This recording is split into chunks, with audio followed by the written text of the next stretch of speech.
This is an SOS from the podcast BSP. The host has lost his mind after 6 years of incoherent rambling. Addition, he will be discussing 60-second unskippable YouTube ads, the issue with buying counterfeit technology, and a whole lot more, so go ahead and stick around. We are starting with some news out of YouTube that I find very concerning.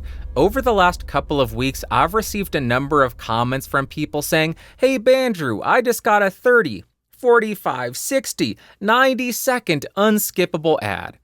Each time I pushed back on the individual and said, "No, that's not possible. Here are Google's, here are YouTube's advertising guidelines and limits for unskippable ads. 6 seconds bumper ads, 20 seconds non-skippable ads in the EMEA, Mexico, India, Malaysia, and Singapore only."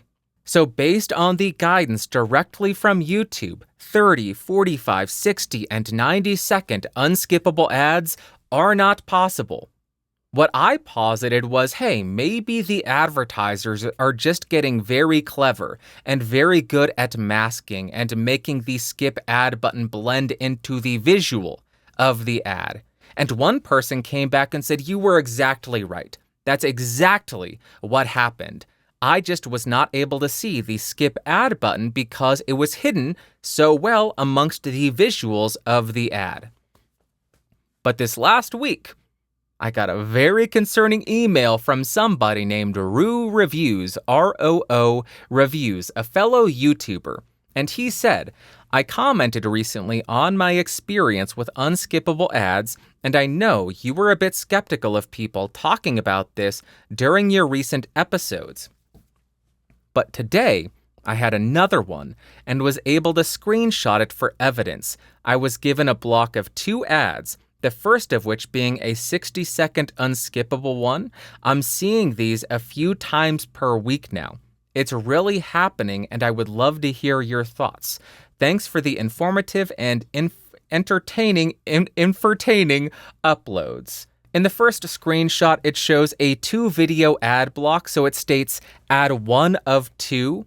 It says 42 seconds remaining in the current ad, and in the lower right-hand side of the video, where it would normally say click here to skip ad or go to video, whatever it says, it does not say that. It shows what the upcoming video will be, but it doesn't appear to allow you to skip it.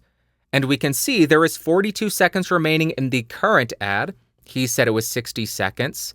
And there will be a second ad that follows. We don't know if the follow-on ad would be another 30, 45, 60, 90-second unskippable ad, or if it's going to be a 5-second skippable ad. We don't know. The second screenshot that he provides is another 2-video ad block, so it says ad 1 of 2. In the lower right-hand corner, it says video will play after ads, and it shows 1 minute and 25 seconds remaining in the current video. So not only does this show a 90-second unskippable ad, but after that 90-second unskippable ad, there's going to be another advertisement. There's going to be another advertisement after a 90-second unskippable ad. That is deeply, deeply concerning to me. I will link YouTube and Google's ad guidelines in the description and episode notes. Do not just take my word for it that the limit says 20 seconds for a non-skippable ad. Double check for yourself. That is exactly what it says when I read it, but I want you to see with your eyes from the horse's mouth, sorry. A little slip of the tongue there. 20 seconds.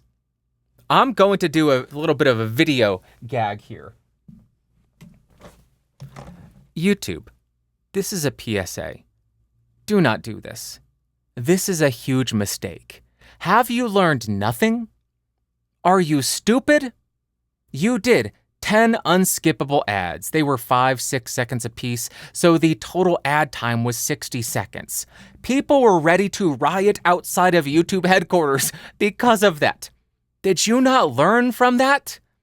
Now you're thinking, oh, you know what we're going to do? 90-second unskippable ads, and then we'll give people multiple of them. Did somebody slip something into your cereal? I love you from the bottom of my heart. I love you, YouTube, but please. This is one of the dumbest things you could be doing. I'm going to give you a pop quiz, hot shot. I really want to rewatch Speed.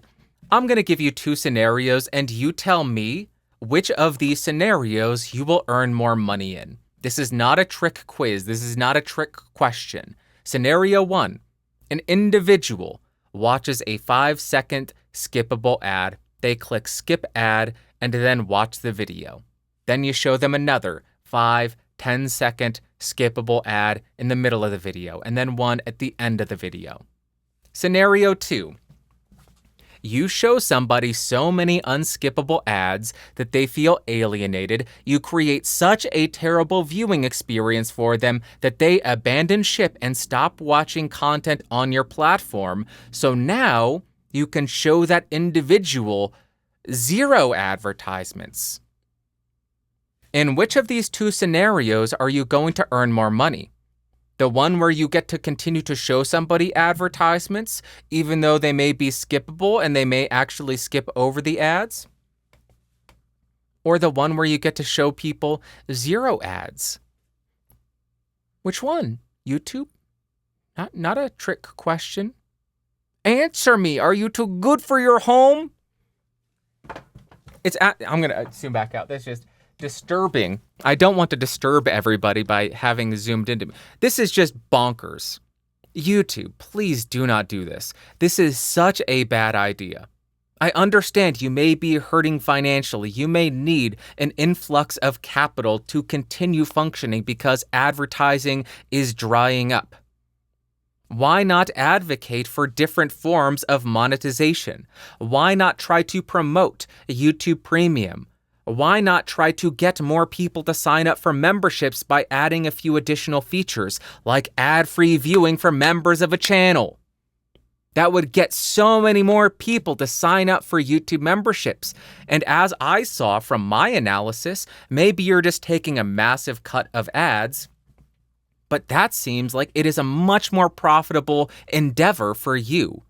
Because if you're earning a couple pennies or fractions of a penny for each ad view, that would take a lot of views to earn the 30 cents that you get from a $1 membership.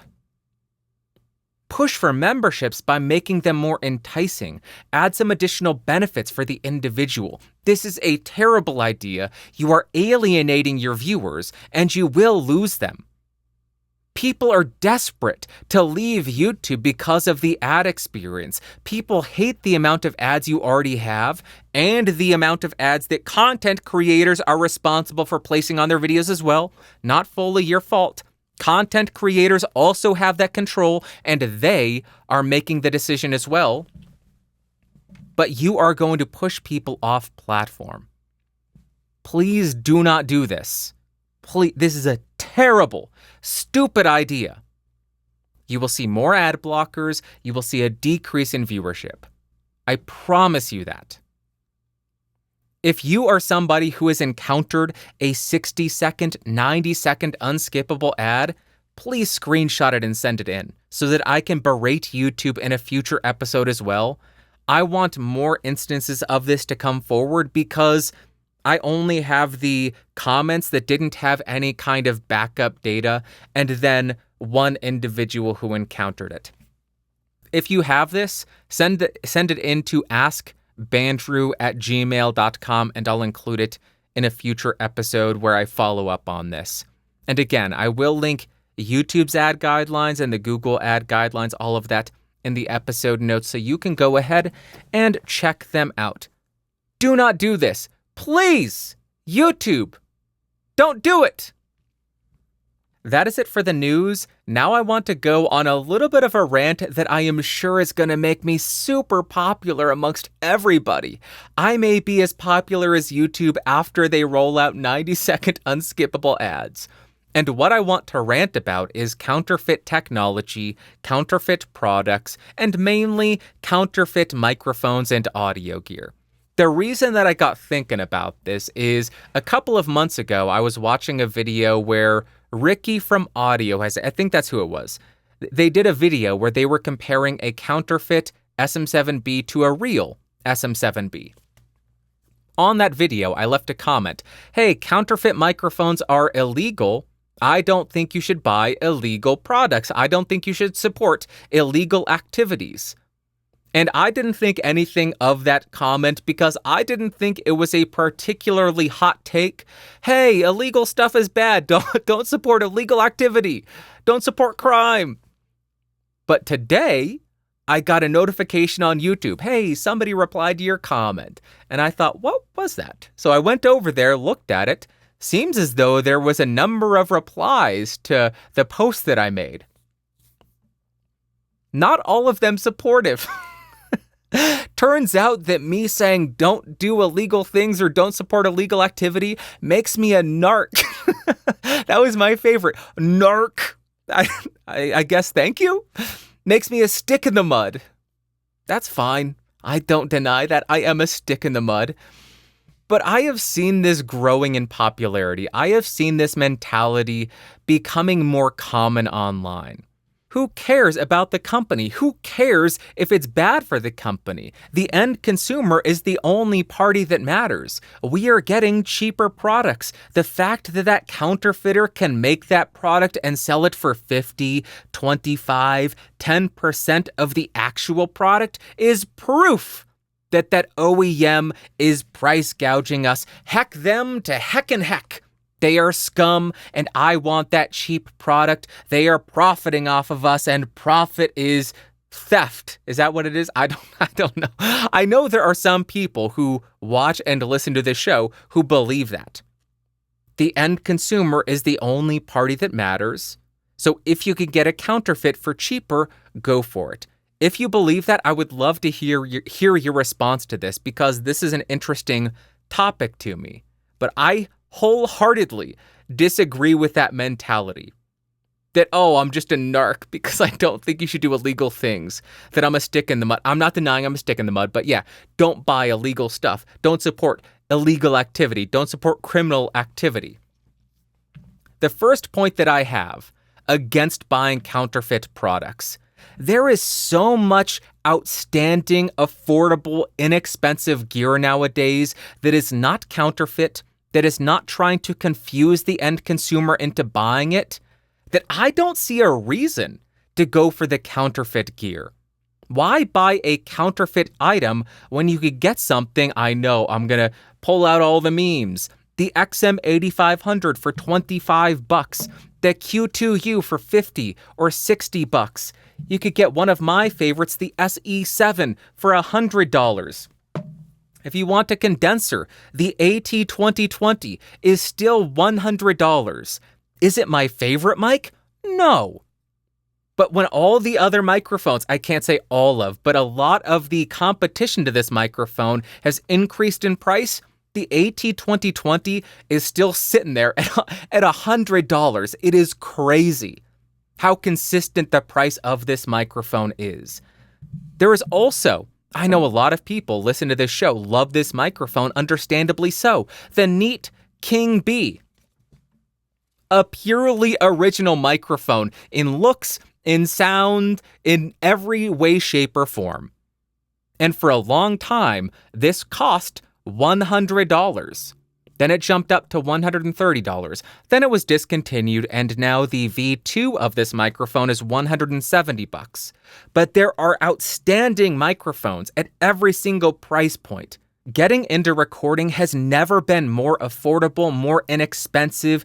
Pretty much anybody can get great sounding audio. There really is almost zero excuse to have terrible audio. So because there are so many great options that cost so little, I see zero financial reason to justify going for a product that actually supports illegal activity, criminal activity.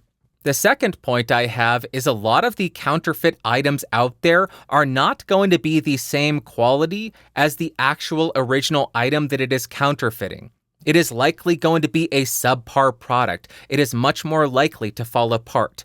Good luck getting warranty service, getting troubleshooting service, getting any kind of customer support. This is going to be groundbreaking news for you, but they use different components in counterfeit microphones than the actual OEM. I know. When you see a $200 U87 counterfeit microphone, they don't use the same components in the $3,700 Neumann. What? So not only are you getting a product that is likely going to fall apart on you much faster than a microphone like the SM7B, the U87, 58, SEV7, King B, Lewitt, any of those, but it also uses different components, and in audio, that means you will get, likely, I haven't tried any of these counterfeits because I don't support them, you are likely to get a significantly different sound. And you buy a microphone because of the way that it sounds, not the way that it looks. Oh, cool, they made a microphone that looks like this microphone I like. Sounds nothing like it though, but at least it looks like it. It's going to sound different.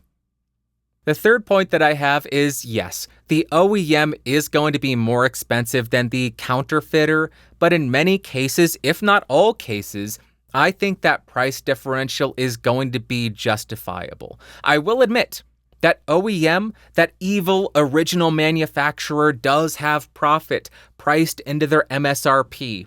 But here's another groundbreaking deep dark secret. That counterfeiter, they also have profit in their price. I don't know about you, but I'm shocked to learn that people who partake in illegal activity don't do it out of the goodness of their heart. They also want to earn money. That is why they are doing it. But what makes up that price differential? Let's assume that all of the components in the counterfeit and the OEM are identical. Not the case, but let's assume. What else makes up that difference in price? Who has the burden of research and development? All of the costs, all of the testing, all of the design work, all of the prototyping, all of the beta testing. Who has that burden? The OEM. So they have to include those R&D costs into the price of their audio equipment. They also have to price in marketing. They have to price in warehousing. They have to price in the office work. They have to price in warranty returns. They have to price in all of the components that do not meet their QA standards. That was one that actually blew my mind when I learned, oh, that is why the price is so high on something like the U87. Yes, you are paying the Neumann tax, but on top of that, you are paying for all of the capsules that do not meet their standards that end up in the trash. That is a big component of the price, the QA. A lot of these companies also need to increase the price on their products to account for the people that work for them. Because when you do a lot of R&D, you need to bring the best people on board. That means you need to pay them a lot more money. So they have higher wages. They also need to have better benefits, healthcare, retirement. You have better working conditions. Those are all things that lead to significantly higher cost. And that means the price of the product needs to be higher. But not only that, they also use that profit. They use those higher prices to fund further research and development. If you love an industry, if you love audio, keyboards, movies, music, why wouldn't you want to see the furthering of technology in that industry? See new items come out, see new products come out, new 32-bit floating point, new capsules that are cheaper and better. That is why we have audio that is so accessible. Research and development, new technology, the new ability to manufacture with robots. That is all stuff that is funded through the higher price of these microphones. And without that, the counterfeiters wouldn't have anything to copy.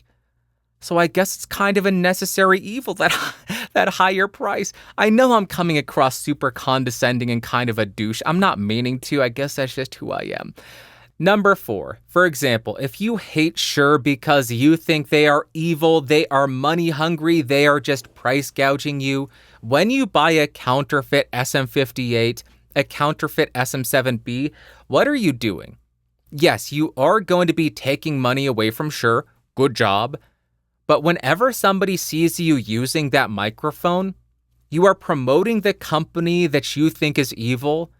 And if we've learned anything about people online, when they see a large number of people using a microphone, they gravitate towards it.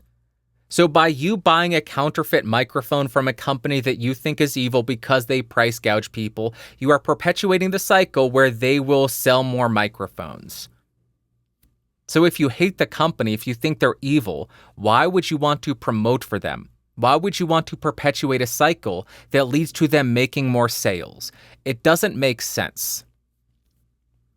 And number 5, I almost said number 5 while holding up 4 fingers. Number 5, I'm not your dad. I don't care what you do. Go do whatever the heck you want. If you want to fund illegal criminal activity, go for it. I don't think you should for all the points that I laid out, but I'm not your dad. You can live your life however you seem fit.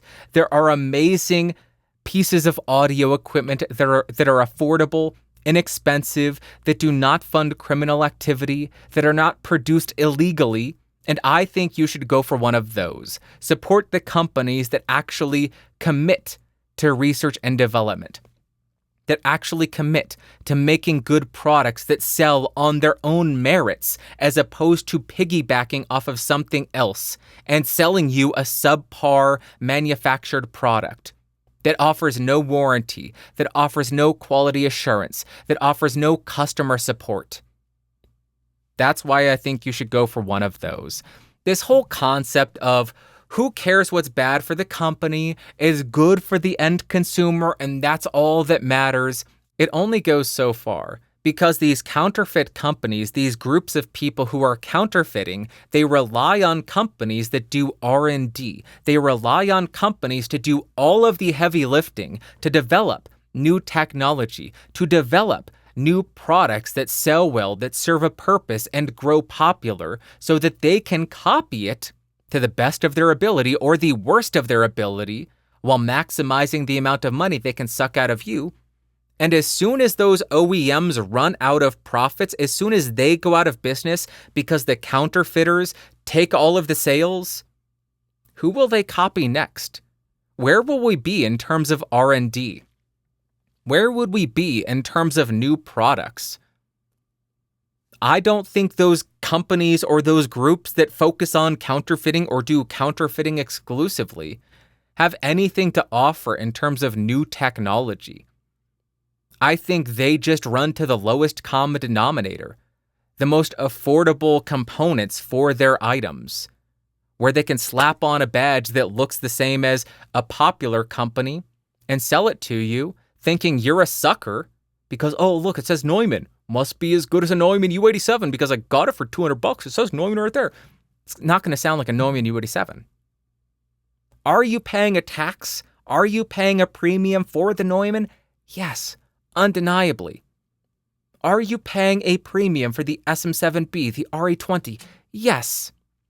That is why I say it so often. Just because you see other people using a microphone does not mean that you need it. You do not need to get the SM7B because everybody else uses it. You do not need to get the Blue Yeti because you see everybody else using it. Sometimes the XM8500, $25 is all that you need with a M Audio M-Track Solo $50 interface. Sometimes that's all you need.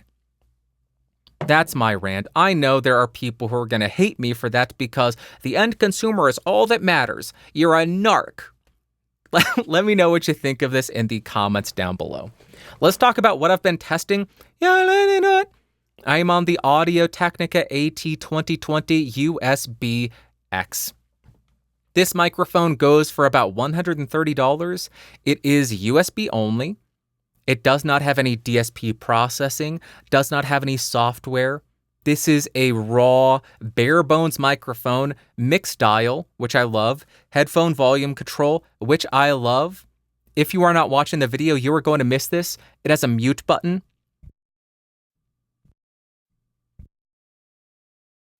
When I mute it, the light turns red. How cool is that? And it records 24-bit up to 96 kilohertz. It is a microphone for somebody who doesn't want all the bells and whistles. It's kind of the same as the Sennheiser Profile USB, actually the exact same price. Very similar, if not identical features. I can't remember if the Profile had gain on it. I think it did. This does not have microphone gain, so you just have your level in your audio settings. And my level is set at 18.5%, if I remember correctly. So there you go. I will process it, all of that stuff, but that's what I'm using. We'll see.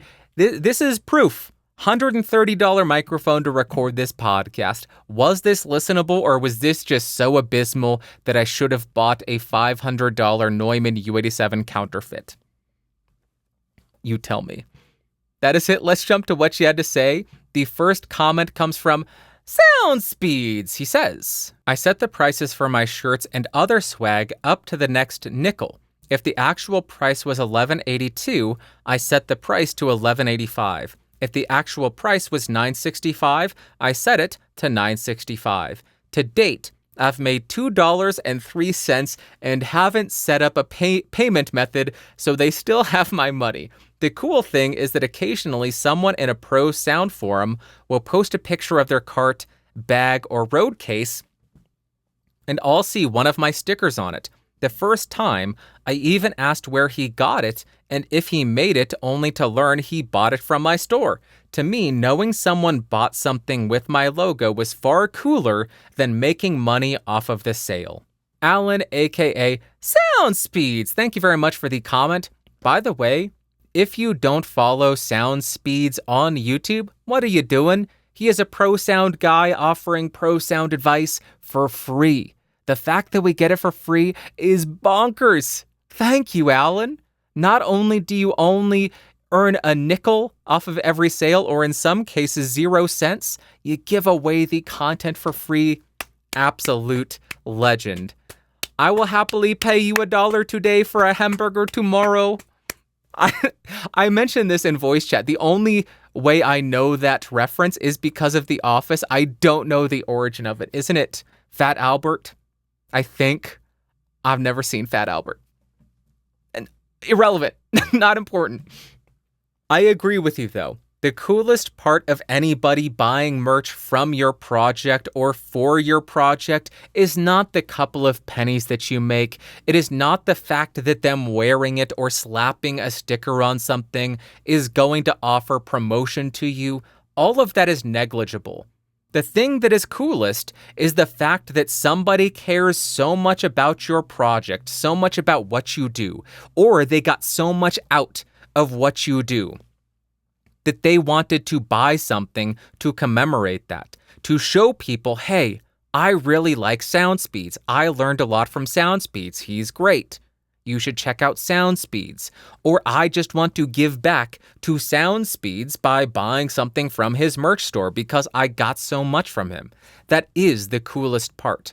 It is what that merch actually symbolizes to the individual, as opposed to what you get out of it, which for you is 3 cents, $2.03, which you haven't even set up a payment method for. I agree with you completely. Alan, thank you very much for sharing your opinion and your approach to it. Very much appreciated. Next, we have a comment from Super Z-Dog. He says, of course there's a lot of good music out there. You just need to look for it. In a world full of music made with computers, there is still an amazing selection of talent and authenticity that are mainstream. Coldplay uses real instruments, and their music has always been amazing. Charlie Puth's voice notes is very well done. Jacob Collier's musical ability keeps me wondering, and Fall Out Boy has blown me away, just to name a few mainstream artists out there. Super Z-Dog, thank you very much for the comment. I agree with you completely. What a shocker, because your comment is agreeing with what I said last week. I included this not to say, hey, good boy, Bandrew, you just said something that somebody agreed with. It's because I viewed this as an excuse to talk about some music that I like. My most recent obsession is a group called Yard Act. They are from Leeds? Did I get that? They're from the UK. Very British sounding, but it is such fun music, high energy. I don't want to say slam poetry because that has such a negative connotation, but it is kind of reminds me of Me Without You, if anybody's aware of that band. Medium build, mainly this guy's acoustic or solo stuff where he sits in his backyard and plays just an electric guitar and sings into a microphone, and that is it. I like that a lot more than his fully produced songs, and he just got signed to Island Records, so I would say that is going to be more mainstream. Lawrence, it's a sibling group, which is a full band now, and holy smokes, there is so much talent in that group. Their most recent song that I heard was I Am Certain That I'm Anxious. I can't remember the name. The only thing I'm certain of is that I'm anxious, something like that. And the vocals, the instrumentation, the performance in this live environment, it is mind-boggling how talented they are. I do not understand it. I will never understand it, how anybody can sing like that, but they do, and I am thrilled that they do, and that they share that with the world. What a shocker, Jacob Collier, yes. There's Lizzie McAlpine, incredible. Lewis Cole, always great. On that note, Clowncore, because everybody's pretty sure that Lewis Cole is the drummer in that group. And I haven't listened to much of this guy's actual music yet, but I was on Instagram, I know, and I stumbled across a page called The Sunglasses Kid. And if you are into the 80s neon vibe kind of thing, it is fantastic. I could just scroll through his Instagram all day long just listening to these snippets of these songs that he made. It is so good. Those are the artists that I have recently absolutely been in love with. Thank you very much for the reason or the justification to rant about it. Next, we have a comment from Legacy Shredder 1. He says, I've got a serious question unrelated to anything in this video. Do you buy cases for the microphones that don't come with a case? I've got a truckload of microphones in need of cases spread out among 3 tracking recording studios. You would think I would have a source for aftermarket cases, but I don't. Legacy Shredder, thank you very much for the comment and the question. No, I do not have any source for aftermarket cases. I am sure there will be plenty of people who cringe when I explain how I store many of my microphones. Sorry, as I tap my desk, I'm realizing that makes it into the microphone. Good to know. But I buy massive plastic tubs that go under beds. I put my more inexpensive microphones in there, the ones that don't come with cases, and then I throw desiccant. That sounds like a dirty word. Decant? Desiccant, yeah.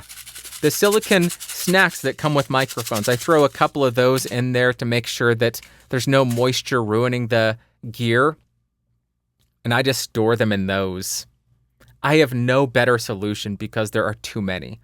For the more expensive, the higher end gear, or if it does come with an actual case, I will keep that. But for the $100 dynamics, I don't have the space to keep every single box that those come in.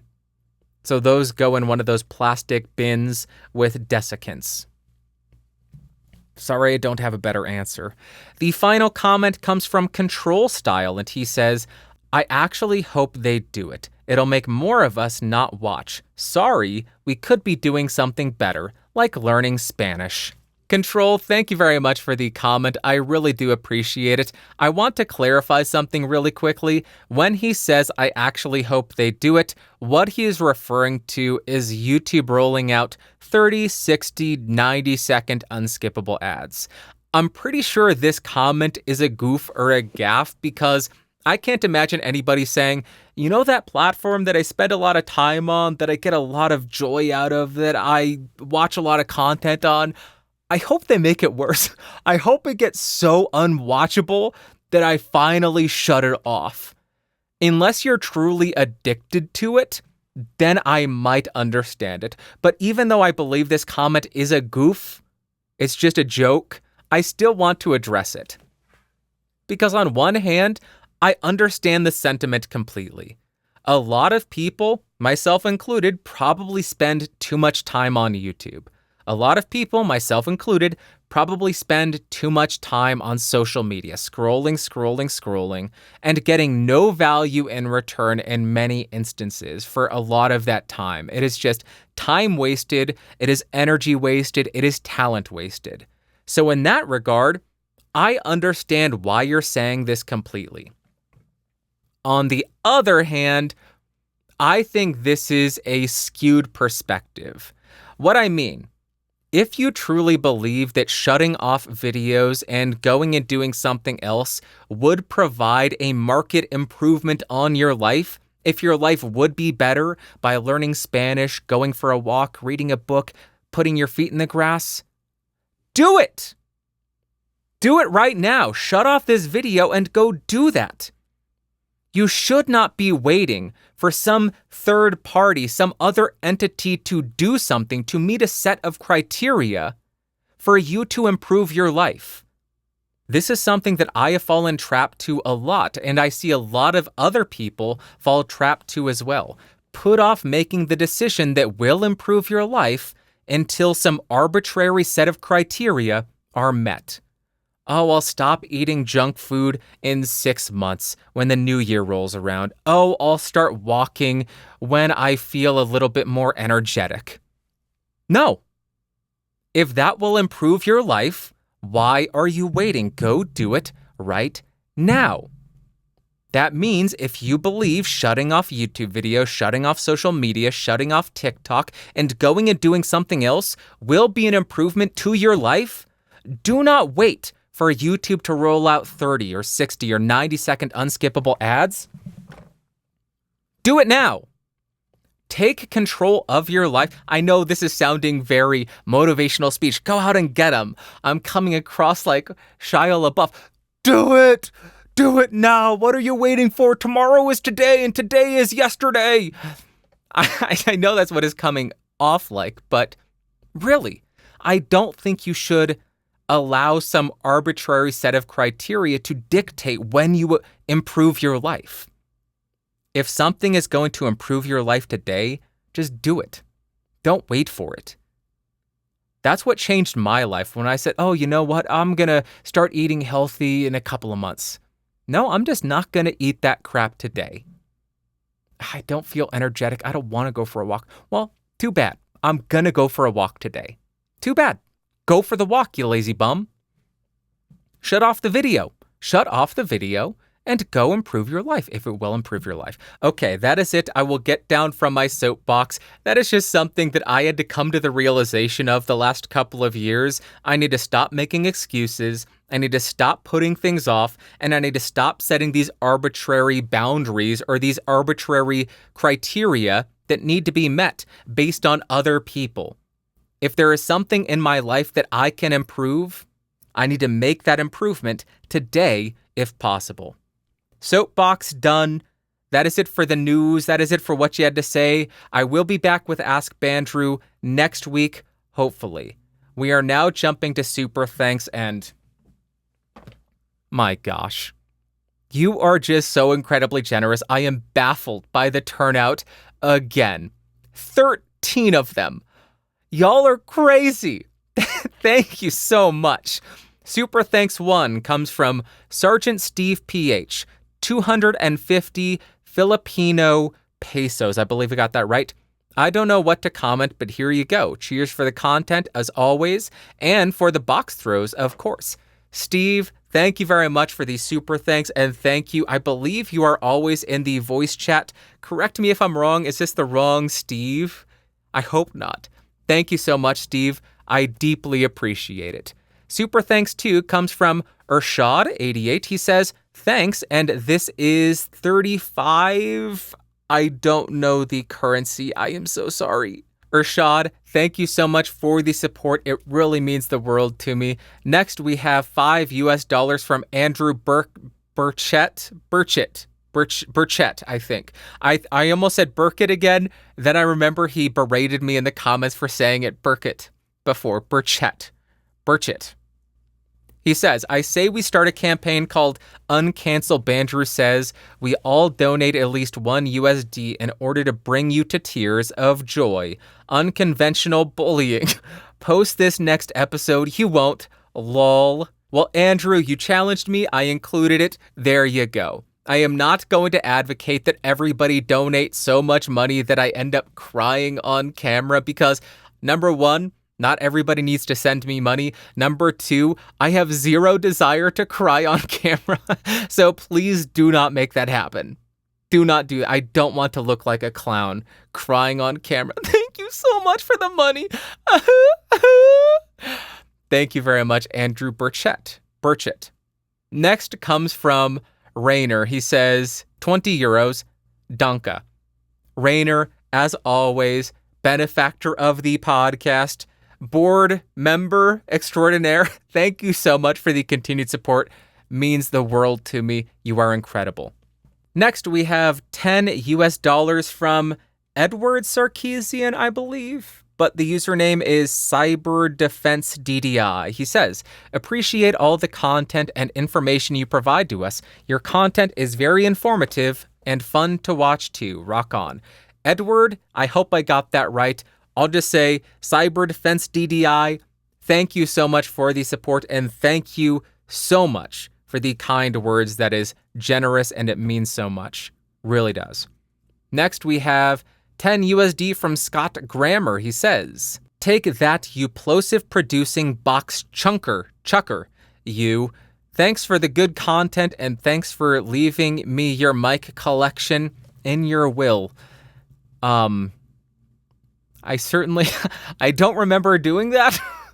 I don't recall doing that. This is not legally binding. I don't think I did that. So when you don't get the microphones in the will, do not be surprised, Scott. I don't remember that. But thank you for the $10.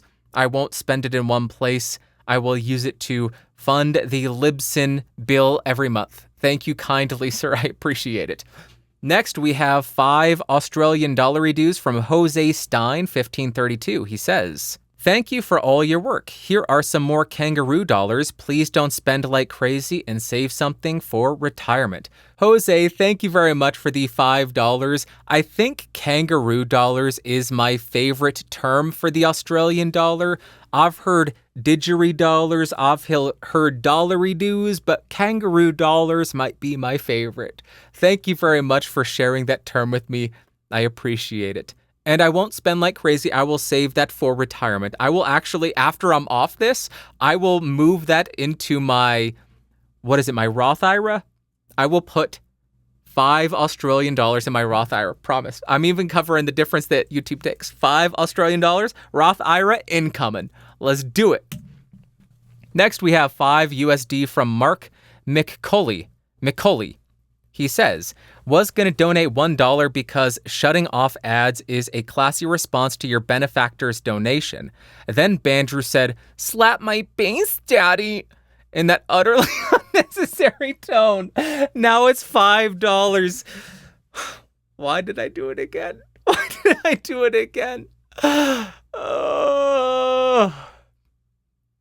I know that I hate how it makes me feel when I say that. I don't know why I did that. I need to take a shower.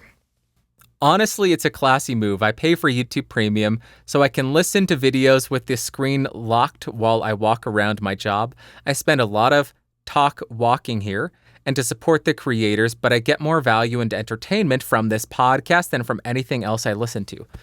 Wow. That hits me right in the cockles of my heart. Thank you, Mark. I've considered using an ad blocker and just donating $1 to each channel I regularly watch.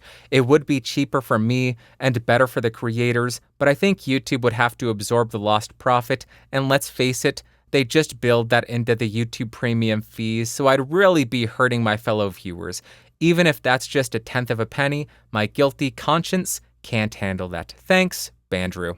Mark, holy Toledo, what a great comment, what great insight, and you inadvertently got me to say it in an even more disgusting, disturbing, and deeply offensive tone and voice. I don't know how that happened, but it happened and it's staying in there. But that really does mean a lot that you get value out of this show. Makes me motivated to continue to do it. Next, we have a $5 Australian from Livy. She says, thanks for your YouTube videos. I know Aussie dollaroos will get you a box of Tic Tacs. Another term for Australian dollars, dollaroos. Dollaroos, dollary-doos, didgeridoo's, kangaroo dollars. I love them all. Why doesn't the US dollar have a fun name? I guess Freedom Bucks. Yeah, I guess that's the one. It's not as fun as dollaroos, kangaroo dollars. Come on. Those are awesome. Livy, thank you so much for the $5. That too, I'm going to put 10 Australian dollars in my Roth IRA. Heck yeah. Then we have 20 Swedish kroner from Daniel Eriksson. He says, thanks. Daniel, thank you for the 20 Swedish kroner. I think I pronounced that correctly. Thanks a lot. Really do appreciate it. Next, we have 2 Canadian dollars from Ruse Reviews. Last week, I had 60-second unskippable ad on 3 different occasions, though not on any of your videos. I had never seen them before last week. I'm absolutely certain there was no hidden skip text. As a tech reviewer myself, I hope YouTube isn't serving these ads to my viewers, leading them to abort watching my videos, because that's what I did when I couldn't skip. YouTube occasionally runs experiments on relatively small numbers of users for things like ad tolerance, and it seems like this is one of them. Remember when we could skip after 5 seconds? Now sometimes it's 6, and recently I have seen 7 seconds. Ruse Reviews, thank you very much for the 2 Canadian dollars. I don't need to add anything more to this. I think my entire response at the beginning of the episode should suffice in sharing my opinion on this, but thank you so much for the support. Really does mean a lot to me. Next, we have 10 USD from Wolf Gilbert, and he says, I will be really interested to hear if this no ads concept does hurt your stats. My theory of the algorithm centers around the measure of value back to YouTube. So the question is, do they value time watched or do they value ads clicked? If the latter, which would seem like the right measure for them, then having no ads that can be clicked would seem to put you in a hard place. I hope it doesn't, but time will tell. In any case, happy to help fund the experiment. Wolf, thank you very much for funding the experiment. It is very much appreciated. As always, I will report back how this change to the channel is impacting the distribution, the performance, all of that. I think you're right. They have to have some kind of metric on value back to YouTube, whether it's a longer watch session, whether it's ad click-through rate, whether it's dollars earned by YouTube. I don't know. But this is kind of going back to one of the experiments I wanted to test that you just made happen. I was saying, hey, 1 week, let's just do everybody donate $1 and see if that impacts the performance of a video. And then we had an amazing turnout the last couple of weeks, and we are now just doing it through the end of the year. Does shutting off ads kill a channel? Does getting super thanks improve a channel, improve the performance? We will find out. Last week's episode number 6 out of 10. So not particularly great in terms of distribution, so I don't think it has a direct impact. Or maybe the topic wasn't interesting to a large number of people. That really seems to be what it comes down to. Does the video appeal to a large audience or not? And that's what YouTube's going to promote. In most cases, there's going to be outliers. And the last super thanks comes from Roll and Rock. It is $20. He says, for science, for the revolution. Hey, hey, ho, ho. Those ads on YouTube gotta go. Hey, hey, ho, ho. Those ads on YouTube gotta go. By the way, do you have a Patreon for supporters? Roll and Rock? I think you got the chant. I did change it a little bit because I think there was one too many syllable. Hey, hey, ho, ho. Those ads on YouTube have got to go. I think we need to take out the have. Those ads on YouTube got to go. Hey, hey, ho, ho. those ads on YouTube gotta go. That works. I think you got it. That's amazing. We got our chant. That is our battle cry when we are doing nothing illegal. When we are just sitting behind our keyboard saying, YouTube, can you please give members ad-free viewing of the channels they are members of? We can be chanting in our head, hey, hey, ho, ho, those ads on YouTube gotta go. Hey, hey, ho, ho, those ads on YouTube gotta go. I do not have a Patreon for this podcast. I have one for Podcastage because that channel has a lot of overhead and I try to get monetization on that a lot more heavily. That's why I have ads on it, and I do have unskippable ads on that one. I don't have mid-roll ads because I don't want a loud mid-roll blasting people's ears in the middle of a test, a noise floor test or something. But I do have skippable and unskippable ads, and I have a Patreon and memberships on that channel.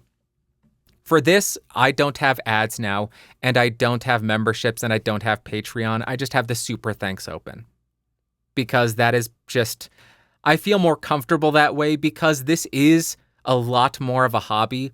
And if I had regular monthly supporters, I would feel much more obligated to ensure that I don't miss a week. And that creates a bit more of a burden for me when this is just supposed to be fun. It's supposed to be fun. I should be able to skip a week if I need it. And I know a lot of supporters, a lot of members, a lot of Patreons would say, that's fine. Skip a week if you need it. We support you because we like the content. We get value out of it. This is us returning value to you. But at the same time, I know me, and with Podcastage, I hate the idea. I actually feel guilty when I miss a week. And I don't want that same thing with this podcast. I want to be able to take a week off when I need it to relax and recuperate and just chillax and sit on my butt on my couch and watch Red Dwarf. Thank you all so much for the support. Really does mean the world to me. What an incredible turnout. And I tried to add value back during this super thanks, the value for value reading, because I know this could seem kind of, oh, look at him bragging about what he earned. Oh gosh, what a douche.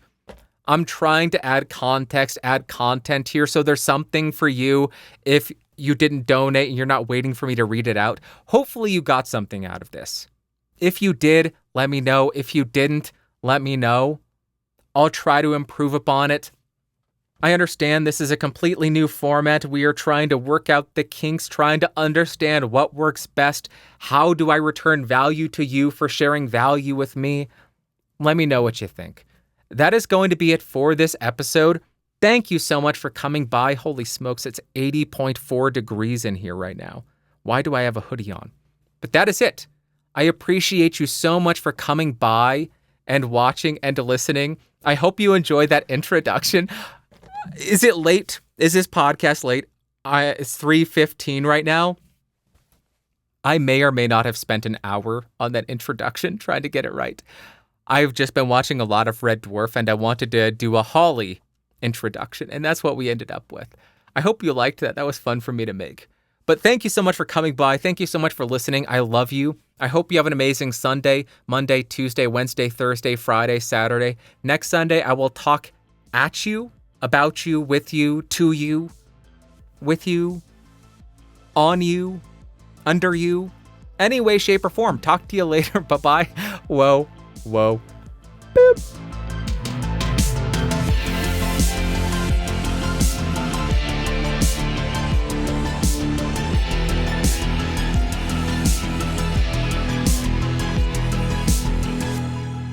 This has been a Geeks Rising production. Your executive producer is Bandrew Scott.